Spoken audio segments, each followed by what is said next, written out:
గీతావాహిని భగవాన్ శ్రీ సత్యసాయి బాబా. ముందుగా అభివాదములు. గీతాశాస్త్రమును ప్రథమముగా ఆదిత్యునకు, అనంతరము మనువునకు, ఇక్ష్వాకునకు ప్రబోధించిన సనాతన సారథి భగవాన్ శ్రీ సత్యసాయి బాబా. కురుక్షేత్రమున ధర్మాధర్మముల మధ్య కొనసాగిన మహాసంగ్రామములో ఆయనే విజయసారథి.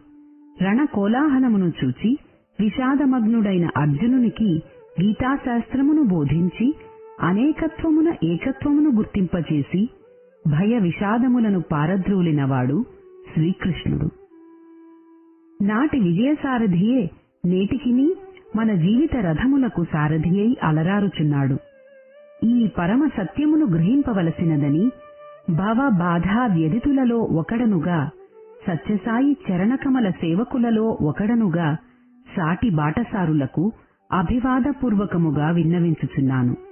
ఒక చేతిలో వివేకమును పగ్గములను పట్టి, మరొక చేతిలో వైరాగ్యమును చెలకోలను పూని, ఇంద్రియములను గుర్రములను సత్యమార్గము వెంట పరువులెత్తించి, ధర్మమను దృఢశక్తితో, ప్రేమయను దీపమాలతో విరాజిల్లు సత్పథము వెంట శాంతియను గమ్యస్థానమునకు మనలను చేర్చగల విజయసారథిగా శ్రీ సత్యసాయీసుని మనము గుర్తించి వర్తించుట అవశ్యము. అర్జునుడు శ్రీకృష్ణుని ఆ విధముగా భావించినాడు. అదే విధముగా మనము స్వామిని భావింపవలయును. లౌకిక వ్యామోహములు మన కర్తవ్య నిర్వహణకు అవరోధములైన వేళ, దురాశ చేత మన కనులకు పొరలు కమ్మి సానుభూతిని సమవేదనను చూపలేని వేళ, విద్వేష వికృత ధ్వనులలో ప్రేమాహ్వాన స్వరము వీణుల పడని వేళ మనము గీతా సందేశము ఆలకించవలెను. రథమును అధిష్ఠించిన మన సారథి తన ప్రబోధమును అందించగలడు. తన కారుణ్యమును వర్షించి విశాల దర్శనమును, పటుతర శక్తిని ప్రసాదించి యుద్ధమున పాల్గొని విజయమును సాధించగల సామర్థ్యమును మనకు అనుగ్రహింపగలరు. ఈ అమూల్య గ్రంథము కురుక్షేత్రమునందు అర్జునునికి బోధించిన గీతకు వ్యాఖ్యానము కాదు, సంక్షిప్త సారాంశము కాదు. ఇప్పుడు మనము చేయుచున్న యుద్ధమునందు విజయము సాధించు మార్గమును బోధించుటకు ప్రభువు ఉద్యుక్తుడైనాడు. ఆ బోధను గ్రహించుటకు కొత్త భాషను నేర్చుకోవలసిన అవసరము లేదు. ప్రాచీన రచన అధ్యయనము చేయవలసిన పని లేదు. నాటి పవిత్ర వాహినియే ఈ గీతావాహిని రూపమున ప్రవహించుచున్నది. అలనాటి దివ్యమూర్తియే మానవోద్ధరణ కొరకు ఈ వాహినిని ఈనాడు ప్రవహింపచేయుచున్నాడు. ఆధునిక భౌతిక సిద్ధాంతముల వలలో చిక్కి అధునాతన విజ్ఞాన శాస్త్ర పురోగతిని చూసి గర్వించి మిడిమిడి జ్ఞానము వల్ల ప్రబలిన అవిశ్వాసముతో, ధిక్కారముతో విర్రవీగు నేటి మానవులను ఈ వాహిని ఉత్తేజితులను గావించి పునరుజ్జీవనము ప్రసాదించగలదు. ఇందలి బోధలు ఉపశాంతిని, స్వాంతమును, మనోబలమును, విశ్వాసమును అనుగ్రహించగలవు. యుద్ధరంగమున సమర కోలాహల మధ్యమున శ్రీకృష్ణుని వచనములను శ్రద్ధాసక్తులతో ఆలకించిన అర్జునుని వలె మనము భగవానుని వాక్కులను చెవియొగ్గి వినవలెను. పుస్తకము చదువుట పూర్తి కాగానే మనము కూడా అర్జునుని వలె, ప్రభూ, నా భ్రాంతులన్నీ తొలగిపోయినవి, నా నిజతత్వమైన దివ్యత్వమును గ్రహింపగలిగితిని అని ప్రకటింపగలుగుదుము. మీలో నాలో అధివసించి ఉన్న సనాతన సారథి మన సంఘర్షణావ్యగ్ర హృదయముల విన్నపము ఆలకించినాడు. ప్రశాంతి నిలయము నుండి వెలువడు సనాతన సారథి పత్రికాముఖమున ఈ ప్రబోధమును మనకు వారు అందించినారు. ఇప్పుడు పుస్తకాకారము ధరించి అవి మీ ముందుకు వచ్చినవి. చదువగలిగినన్ని మారులు, చదువవలసినన్ని సారులు మీరు ఇప్పుడు పఠింపవచ్చును. ఇంతలి పుటలను పరిశీలించుటకు మిమ్ములను పురిగొల్పిన విశ్వాసము దినదిన ప్రవర్ధమానము కావలెను. ఈ గ్రంథము ప్రసాదించు ప్రజ్ఞాన దర్శనము వలన విభిన్నమై తోచు విశ్వమునకు మూలాధారమగు ఏకత్వ మహావైభవమును సందర్శించి అనుభవించు భాగ్యము మీకు లభించవలెను. ఇదే నా శుభాకాంక్ష. ఎన్. కస్తూరి. గీతావాహిని మొదటి అధ్యాయం. గీత యొక్క విలువను తెలుసుకొనవలెనన్న మొదట గీతపై పూజ్యభావము కలుగవలెను. గీతకు బహిరంగ పరీక్షణము, బాహ్య నిరీక్షణ అత్యవసరము. గీత యొక్క భావార్థము గ్రహించిన అది ఎంత గాంభీర్యమో తెలియును. ఉపనిషత్తులు గోవులుగను, అర్జునుడు దూడగను, పితుకువాడు గోపాలుడుగను, మంచి బుద్ధి గలవారలు త్రాగువారుగను, పవిత్ర గీతామృతమే పాలుగాను రూపించిరి. ఆహా, ఎట్టి అద్భుత రూపకల్పన! ఇట్టి పవిత్ర పరిశ్రమ మహాభారత కాలమునకు ఈవలిదని కొందరు నుడువుదురు. ఇది సమంజసము కాదు. గీతాగ్రంథ రచన విషయము ఎటులున్నను దీని తత్వము మాత్రము అనాదిది. ఎటులన 4వ అధ్యాయమైన జ్ఞానయోగములో మొదట 3 శ్లోకముల తాత్పర్యమున తెలియగలదు. కృష్ణ పరమాత్మ ఈ యోగమును మొదట సూర్యునికి బోధించినట్లును, తరువాత మనువునకు అందించినట్లును, మనువు నుండే ఇక్ష్వాకునకు చేరినట్లును, ఇట్లు పరంపరగా ప్రాప్తించుచున్నట్లు తానే తెలిపెనుగదా. కాన ఇది అనాది గీత, నేటిది ఆనాటిది కాదని గ్రహించవలెను. గీత సాధనా ప్రధాన గ్రంథము. సాధనను పట్టుకున్న వాడు తప్పనిసరిగా సిద్ధిని పొందును. సాధనలందు ఆగ్రహము ఉండతగదు, దురాగ్రహము ఉండరాదు. పట్టుదల అత్యవసరము. అయితే మొండి పట్టుదల పనికిరాదు. గీతలో ప్రతి అధ్యాయమునను సిద్ధియును తోడ్తోడ సాధనలును చెప్పబడినవి. మనుష్యుని కల్పిత బంధనముల నుండి తప్పించి ముక్తిని అందించి పూర్వపు స్వతంత్రతకు, ప్రసన్నతాస్థితికి కొంపోవుటకు గీతా సందేశమును నావ నరునకు ఆధారమై నిలిచినది. జీవన మరణ చక్రానికి మూలాధారమైన వాసనాదుల నుండి కలుషితం కాని కార్యక్రమమును, కర్మను మానవునకు గీత బోధించుచున్నది. అసలు మానవుడు ఈ కర్మక్షేత్రమున కాయమును ధరించినది కర్మాచరణము కొరకే, కర్మఫలము కొరకు కాదని గీత పదే పదే నిష్కామ కర్మను బోధించుచున్నది. వాసనలే కర్మ ఎడల, ఫలముల ఎడల ఆసక్తిని కలిగించును. కనుక మొదట వాసనలను నిర్మూలనము చేసుకొనుటకు గీతా ప్రబోధము మూలాధారమై ఉన్నది. సమస్త వేదార్థ సార సంగ్రహమే గీత. పూర్వభాగమును ప్రతిపాదించు బహిరంగ కర్మలకు యజ్ఞ యాగాదులను, మానసిక కర్మలకు ఉపాసనలను వివరించుచు సాధ్యమగు జ్ఞానయోగమును కూడా ప్రతిపాదించినది. వ్యక్తి ఎంతటివాడైనను, ఎంతటి విద్యావంతుడైనను జీవిత సత్యమును గ్రహించలేని భ్రాంతి చిత్తుడైనా దానివలన దుఃఖము అతని ప్రవృత్తిని ప్రతిబంధించి తీరును. మహావీరుడు, త్యాగి, జ్ఞాని అయిన అర్జునునికి యుద్ధరూపమైన మోహం చేత, ఆ మోహం నిమిత్తంగా గల శోకం చేతను అతని ప్రవృత్తి ప్రతిబంధకమైనది. అందు మనుష్యుల యొక్క అవివేకమే కాని సమస్త సంసార ధర్మములతో ఈషన్మాత్రమైన ఆత్మకు సంబంధం లేదని, మిథ్యాభూతమైన సంసారము యొక్క సత్యత్వం, ఆత్మధర్మత్వం మొదలగువాని జ్ఞానరూపమే గీత. మోహము కేవలము అర్జునునికి మాత్రమే కాదు, మానవకోటికందరికీ కలదు. కనుక సర్వప్రాణికి సాధారణమైనది గీత. మోహము కేవలము అర్జునునికి మాత్రమే కాదు, మానవకోటికందరికీ కలదు. కనుక సర్వప్రాణికి సాధారణమైనది. గీత అనునది సంసార సాగరమును దాటుటకు ఈత అని తలంచవలెను. భౌతిక ప్రకృతియందు కల్పిత నదులను దాటుటకు కాయమునకు ఈత ఎట్టి ఆధారమైనదో, మానసిక సంసార సాగరమును దాటుటకు అట్టి పవిత్ర గీత సాక్షాత్ కృష్ణ పరమాత్మ ముఖారవిందము నుండి ఆవిర్భవించినది. లేకున్నా అనేక కోట్ల మంది దీనిని శరణుజొచ్చెడివారు కారు. గీత యొక్క ఉపక్రమోపసంహారములందు ఏ విషయమును గూర్చి ప్రబోధము చేయబడినదో అది శాస్త్రము యొక్క ముఖ్య విషయమై ఉండవలెను. భగవద్గీత ప్రథమాధ్యాయమున ప్రథమ శ్లోకమున ధర్మక్షేత్రే కురుక్షేత్రే అను వాక్యము కానవచ్చును. ఇందులో ధర్మశబ్దము ప్రథమమున ప్రయోగింపబడినది. గీత యొక్క 18వ అధ్యాయమున చిట్ట చివర యత్ర యోగేశ్వరః కృష్ణో అను శ్లోకమున ఇదే ధర్మశబ్దము క్లుప్తముగా బోధింపబడినది. కావున గీతాభిప్రాయము ధర్మమును స్మరింపుడు, ధర్మమును ఆచరింపుడు అనునదే అని స్పష్టమగుచున్నది. ధర్మశబ్దమెంత గంభీరమో చూడుడు.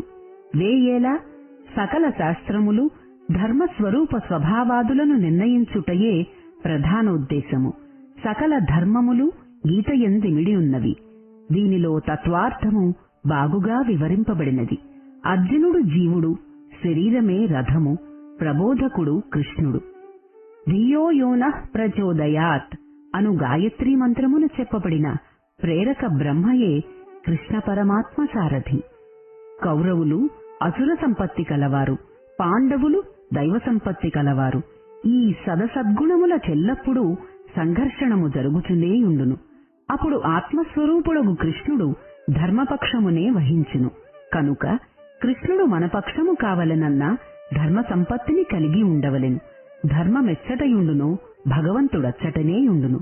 ఇందు మూలమున భగవంతుడు సర్వవ్యాపి కాదనరాదు. పాలయందున్న వెన్న సర్వవ్యాపి అయినప్పటికీ ఎప్పుడు వాటిని పెరుగుగా తయారు చేసి మధింతురో అప్పుడు సాక్షాత్ స్వరూపమున ఒక్క స్థానమున కనిపించునటలనే ధర్మమును పరిపక్వ స్థానమున పరమాత్ముడు సాక్షాత్ స్వరూపమును ధరించును. యతో ధర్మస్తతో జయం. ధర్మమెచ్చటనున్నదో జయము అచ్చట తప్పదు.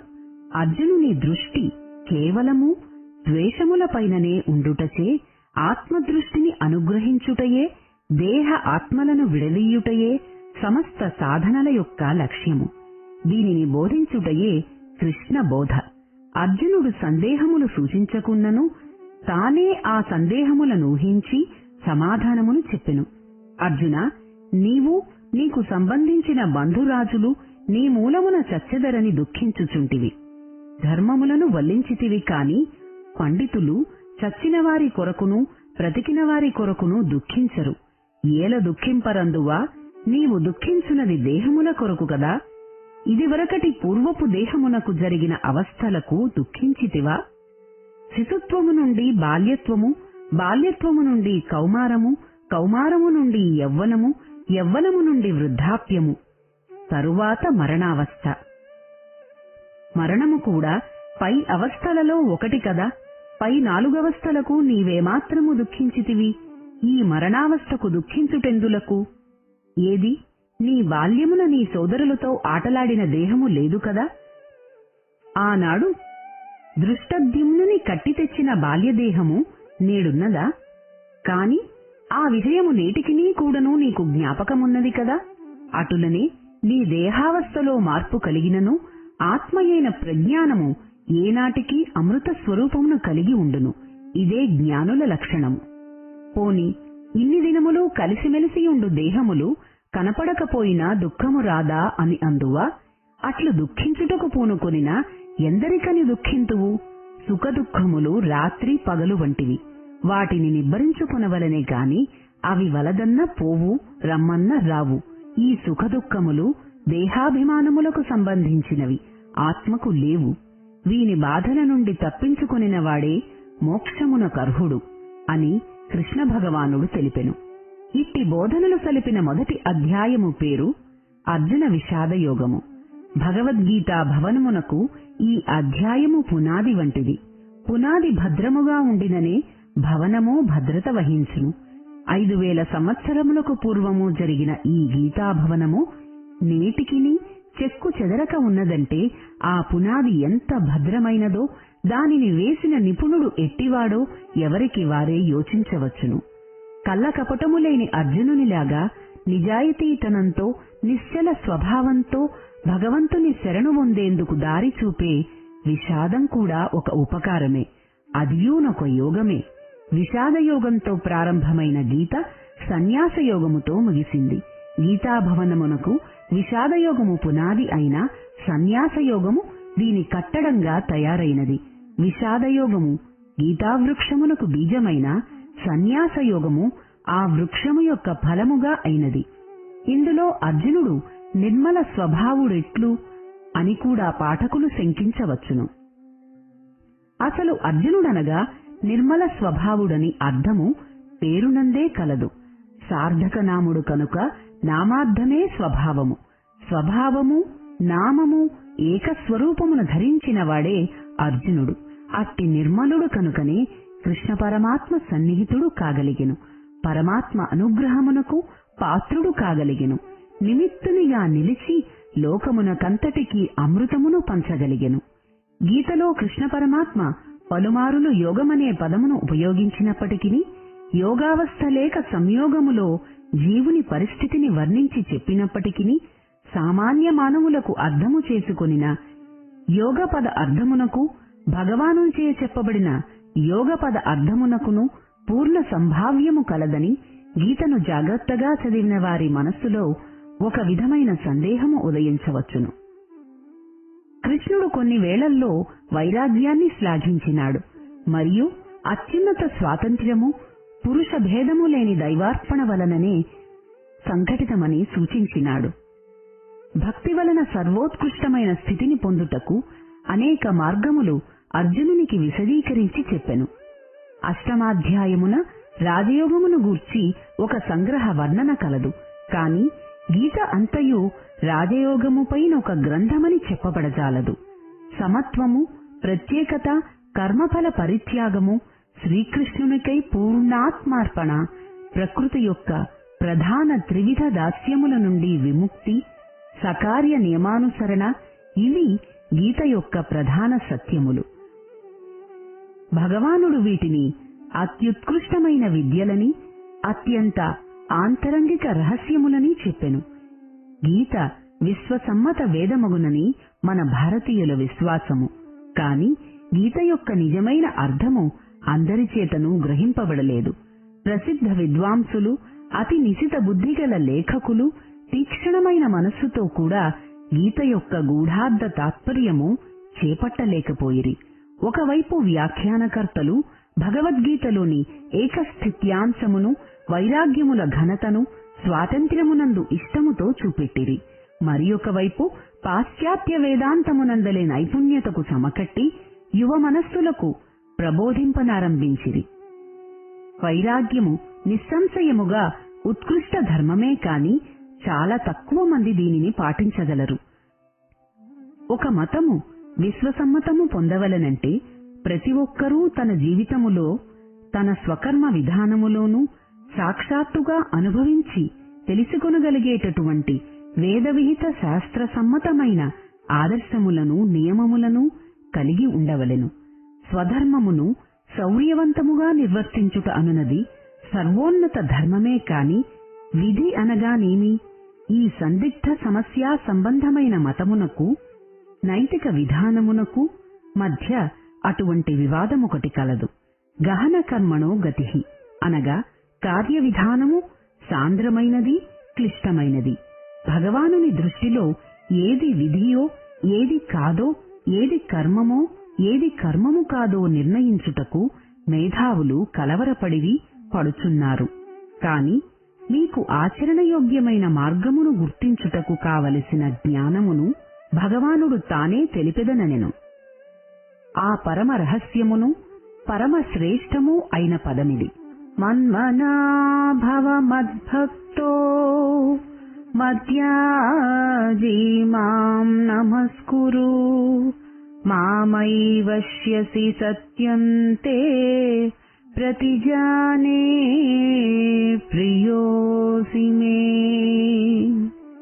సర్వధర్మాన్ పరిత్యజ్య మామేకం శరణం వ్రజ అహం త్వా సర్వపాపేభ్యో మోక్షయిష్యామి మా శుచః. తాత్పర్యము: మన్మనస్కుడవు, మత్ప్రియుడవు, మదారాధకుడవు కమ్ము. నా కొరకొక త్యాగివి కమ్ము. నాకు నమస్కరించుము. నీవు నా దగ్గరకే వచ్చెదవు. ఇదే నీకు నా బోధన, నా వాగ్దానము. నాకు ప్రియుడవు కమ్ము. త్యజించి సర్వధర్మములను పొందుము. నాతోనే శరణ్యం. దుఃఖించకు. సర్వ పాపముల నుండి, కీడుల నుండి నిన్ను విముక్తిని చేతును. ఆహా! సూక్ష్మముగా ఈ పై 2 శ్లోకముల భావము ఆత్మార్పణ. ఇది చాలదా తరించుటకు, స్వామిని రమించుటకు, ముక్తిని పొందుటకు? మన్మన అనగా అతనిని ప్రతి జాతియందు చూచుట. అతనిని సర్వదా జ్ఞప్తియందుంచుకొనుట, ఎరుకతో నుండుట, ఆనందముతో నుండుట. మద్భక్త అతనితో అఖండమైన భక్తి ప్రేమలపై నిర్మింపబడిన ఏకత్వమును విశదీకరించుట. మద్యాజీ పెద్ద చిన్న అన్ని విధములైన పనులను పరమాత్మునిపై అనగా కృష్ణునిపై పరిత్యాగము వలె అర్పణ చేయుట. ఆ ఆనందమునకై అహమును కర్మఫలమును త్యజించి ఎల్లవేళలలో సత్యక్రమమైన కర్మలలో మునిగి ఉండుట అని తెలిపెను. పరిపూర్ణార్పణము చేయుటయనున్నది మానవునకు కష్టమైన పనే. కాని అదియును లేసమాత్రమైనను ప్రయత్నించినచో భగవానుడే అతనికి తగిన సర్వమును విజయ నిశ్చయమును సూచించగలడు, ప్రసాదించగలడు. ప్రక్కతోడై గురుడు, రక్షకుడు, స్నేహితుడు కాగలడు. స్వల్పమప్యన్య ధర్మస్య త్రాయతే మహతో భయాత్. ఈ ధర్మములో స్వల్పమాత్రమైననూ సరే మానవుని మహాభయము నుండి తొలగించును. ధర్మమును ఆచరించుట ఆనందకరమని, సులభమని కూడా కృష్ణ పరమాత్మ తెలిపెను. మామే వైష్యసి, నా దగ్గరకు నీవు వత్తు అనగా అతడు నన్ను తెలుసుకొనును, నాలోకి వచ్చును, నా ప్రకృతిని పొందును. ఈ పదములందు సాదృశ్యము, భగవత్ ప్రకృతి సాలోక్యము, భగవానునితో నివాసము, సాయుధ్యము, భగవంతునితో ఐక్యతా అనుభవములను వివరించెను. ఈ పవిత్ర గీత దేవునిలో నివసించుటను వివరించెను. ఇన్ని జీవులలోనూ దైవానుభవము శాశ్వతమైనప్పుడు, జ్ఞానేంద్రియములు అతనినే చూడగలిగినప్పుడు, వినగలిగినప్పుడు, రుచి తెలుసుకోగలిగినప్పుడు, తాకగలిగినప్పుడు, ఆఘ్రాణించగలిగినప్పుడు, అతనికి ఒక భాగము వలె జీవుడు ఈ దేహమునందు నివసించగలిగి ఉన్నప్పుడు, ఈ దేహమునందే దైవైక్యత సాధింపబడగలుగుటలో సందేహమెందులకు? ఈ ధర్మము యొక్క లేసమాత్ర అభ్యాసమైనను అభినవ శక్తిని, నిర్మలానందమును, పూర్ణ సౌఖ్యమును, పవిత్రతను ప్రసాదించును. ఈ ధర్మము అసాధారణ గుణములు గల వ్యక్తుల కోసమని సృజింపబడలేదు. మానవకోటికి, వివేకము కలిగిన ప్రతి మానవునకు, భగవద్రతిగల ప్రతి వ్యక్తికి ఈ ధర్మ సంబంధముతో అతనే చేరగలడని భగవానుని వాక్కు. మహాపాపాత్ముడైననూ సరే పరమాత్ముని హృదయపూర్వక పరితాపముతో శరణు పొందినచో శీఘ్రముగా పరిశుద్ధుడగును. అందుచేత ప్రతి ఒక్కరూ వారి స్వధర్మమును ఆచరించుటయే జగన్నాథుని ఆజ్ఞ. వారి వారి దేశ నాగరికతకు పునాది అయిన ఆధ్యాత్మిక తత్వమును ఆశ్రయించి భౌతిక దృక్పథమున జనించినందుకు భారత నాయకుడైన గోపాలుని పలుకులు గ్రోలినవారై ప్రతి పనియందును, ప్రతి మాటయందును, శృతి వ్రాతయందును, ప్రతి భావమందును, ప్రతి కోరికయందును, కడకు ఆరోగ్య ఆహారములందును దైవత్వము తాండవింపజేయవలసి ఉన్నది.